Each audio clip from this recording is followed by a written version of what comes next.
I got the poor man's service truck over there, and we are going to put the blade on this bad boy, weld up a roller, because I got to push some fill.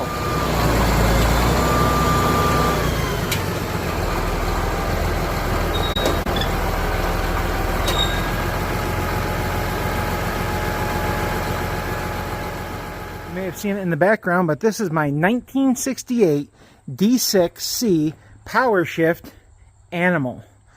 I paid a little over scrap price for this. It starts, runs, drives, tilt blade. I mean, she's not bad considering I paid scrap for it.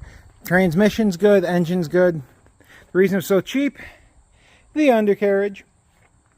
So this crossbar's obviously got some wear in it, and we're missing a roller. We're not really missing it. It's up on the other side over there. But all in all, it's a pretty straight machine. She runs good. We get around the other side. The tracks aren't horrible, but the reason it was so cheap is because the torsion bar is obviously needs to be repaired. She's a little rusty. We've got the old style drive hubs that have been drilled and put on. If you look around the outside, it's all been welded and some of the welds are cracked. So both sides need to be replaced with the updated versions. Obviously it needs the tracks, bushings. They're good Burkos, but they could probably be flipped. She just needs some work, and it's a huge undertaking to do. So anyways, I've got a bunch of fill coming, and I need a bulldozer. So I could use my John Deere 450, but it wouldn't be as exciting. And plus, it's going to force me to make videos for you guys. So this roller obviously holds on the torsion bar. She's definitely seen better days. We're going to cut this guard off, weld it up. It's not going to be a permanent fix. What it is going to be make it usable so that we're not throwing tracks off.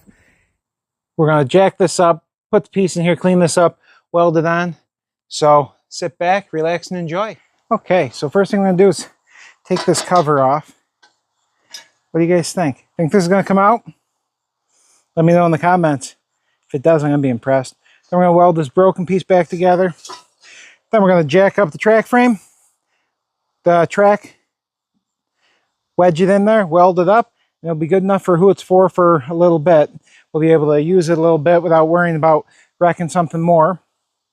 And then once that one's done, we'll come back here, we'll focus on this, we'll do undercarriage, we're going to build the track press, flip all the pins and bushings, change rear sprockets, fix a few leaks, and then we're going to give it a paint job. So stay tuned. There's going to be plenty of content with this one.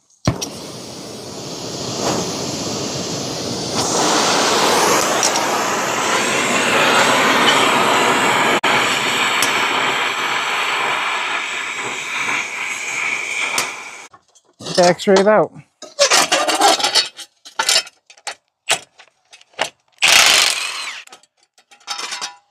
Who bet it was coming out?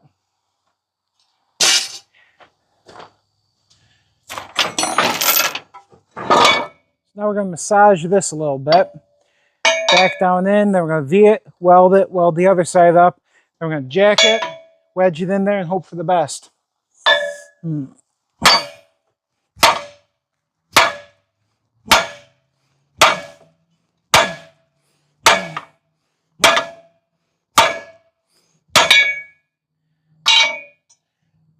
Well, that's better than new. So, can I weld?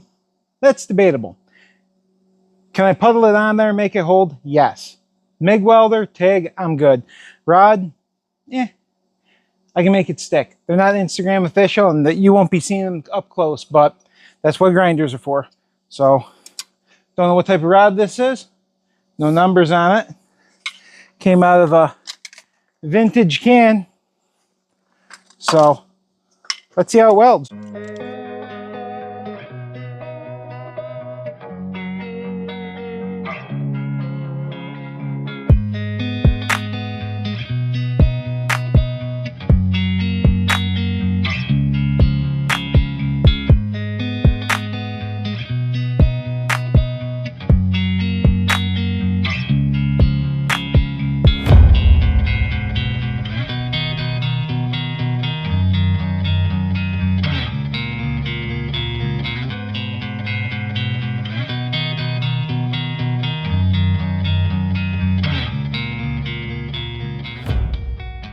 Now what we're going to do, we're going to set the track down. That way it kind of self-centers the roller where it's supposed to be approximately.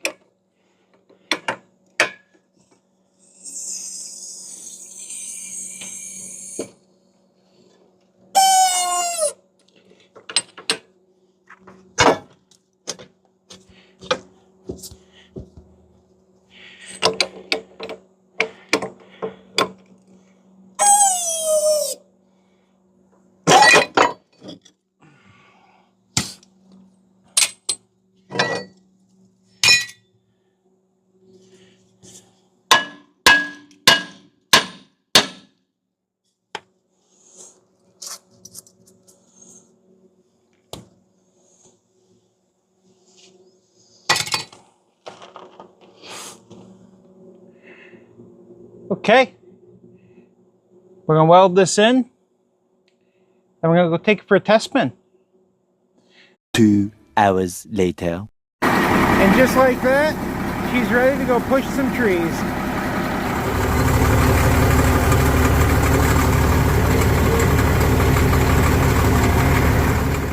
Well guys, just like that, she's working. So, as always, thanks for watching. If you liked the video, make sure you give me a thumbs up, subscribe, and we'll see you on the next one.